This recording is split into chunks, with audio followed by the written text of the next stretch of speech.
Lee Harker, Maika Monroe, stands as the spine of Longlegs, embodying an FBI agent with an uncanny ability to sense danger, almost like a supernatural metal detector for the sinister.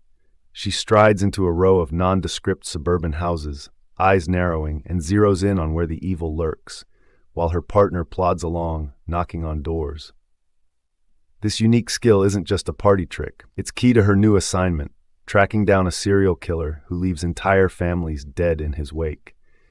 And it's this chilling setup that allows Osgood Perkins to weave a cinematic inception of sorts, drawing the audience deep into a mind-bending, nerve-jangling thriller.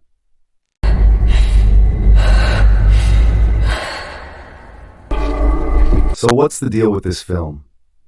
Picture Harry Carey, famed baseball announcer, exclaiming, "Holy cow," after just 10 minutes of watching this flick. Longlegs is one of those rare films that grabs you by the collar and doesn't let go even after you've left the theater. And let's talk about Nicolas Cage. You may never see him the same way again. Most birthday girl. When a horror film really gets under your skin, it's not just about the blood or the jumps. It's about psychological warfare.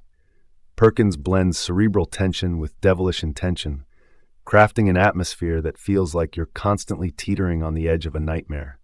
His use of a pale, white moon filter bathes everything, from neighborhoods to sterile office spaces, in a ghostly light, transforming the ordinary into a 24/7 cemetery lobby. It's a look that complements the film's darker themes of satanic beliefs, with incredible makeup and wig work that heighten the unease, punctuated by some truly authentic jump scares. 89. Let's start there.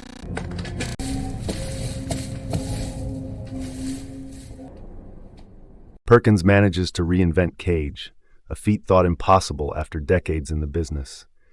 After the critical success of Pig and a self-parody alongside Pedro Pascal, Cage enters yet another renaissance, taking bold, unpredictable risks that remind us why he's one of Hollywood's true heavyweights.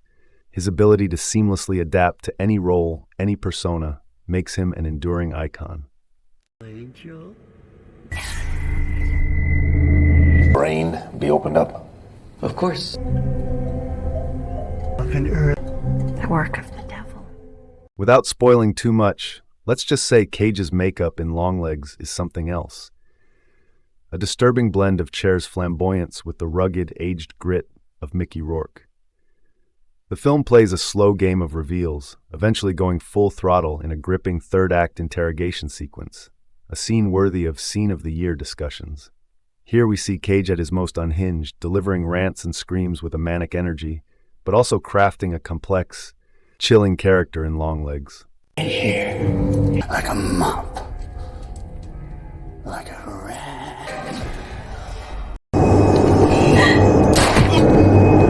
And Cage isn't the only standout. Blair Underwood deserves applause for his role as the soulful FBI chief who watches over Lee. He brings a gravitas to the film, grounding its more surreal elements with a presence that's both comforting and commanding. Meanwhile, Monroe delivers a breakthrough performance as Lee, a heroine with mysterious ties to the killer. She navigates this role with a subtlety that keeps the audience guessing, never showing her full hand until it's absolutely necessary. The Water Rock Psychiatric Hospital. It's not far from here. Okay, what am I supposed to do with this? A nice lady.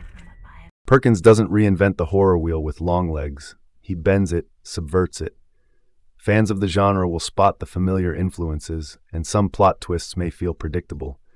But the film's striking cinematography, nerve-wracking score, and overall aesthetic make it impossible to look away. This is Perkins' Reservoir Dogs, or Blood Simple.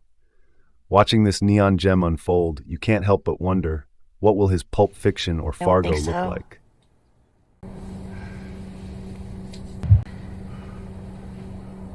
Comparisons to Silence of the Lambs aren't far off, particularly in the tension-filled scenes where Monroe's Harker squares off against Cage's Longlegs. She becomes the film's moral compass, a conflicted soul caught between heaven and hell, chasing demons that feel like they're part of her own story, like a chapter torn from her life's book.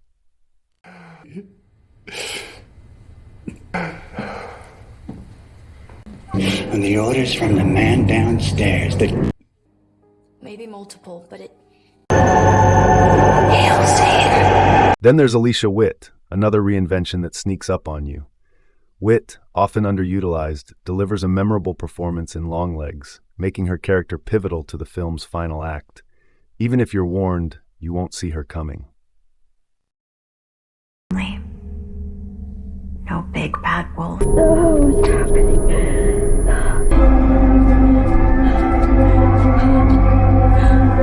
It's over. It's done. To sum it up, Longlegs isn't just another horror film.